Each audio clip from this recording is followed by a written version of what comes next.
Here's the Strike Alpha Cradle for the Motorola TLK100. This is our DIY version where you can just install it yourself, and here is what's in the box.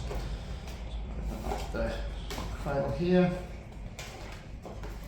So firstly, we'll get out the cradle itself. Comes with the box naturally, and it's how the TLK100 fits in. It's got the USB connection where it comes from our power source. Next, we've got our windscreen mount for the device, and this is quite a really strong suction mount for the windscreen. You'll see there's an amps pattern here on that mount that corresponds to the back of the cradle, so that you can mount that however you like.